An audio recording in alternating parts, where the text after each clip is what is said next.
আপনাদের কাছে আমি ছোট একটি প্রশ্ন রেখে যাচ্ছি আজকে। আশা করি উত্তর দিবেন। কারো কোনো সমস্যা থাকলে ইনবক্সেও দিতে পারেন। প্রশ্নটি হলো, মনে করেন আপনি, আমার কথা না আপনার কথাই বলি, হঠাৎ করে কোনো অ্যাক্সিডেন্ট করলেন বা অসুস্থ হয়ে গেলেন। আপনি তখন আছেন চিকিৎসারত অবস্থায়। আপনার ফ্যামিলি মেম্বার যারা আছে, মনে করেন আপনার রক্তের সম্পর্কের আপন ফ্যামিলির মানুষজন, যারা আপনার থেকে 5 মিনিট, 10 মিনিট, 15 মিনিট ডিস্টেন্সে থাকে, আসতে তাকে হেঁটে আসলেও 15 মিনিট লাগবে, একটা গাড়িতে আসলে 10 মিনিট বা 5 মিনিট লাগবে।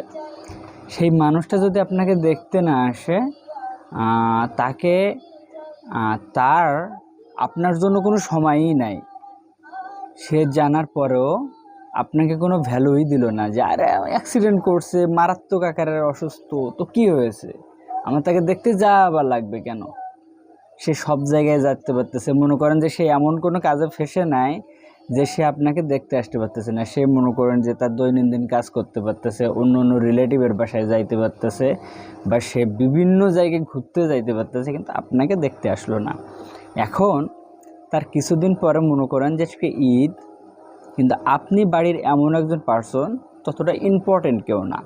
মনে করেন যেমন মা বাবা থাকে, সন্তানাদি থাকে, তো মনে করেন আপনারও গুরুজন আছে।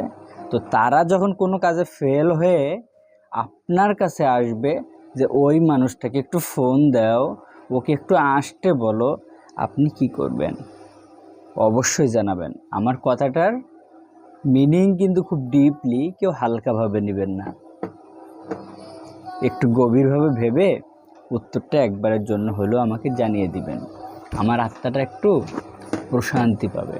আপনাদের উত্তরের অপেক্ষায় থাকলাম।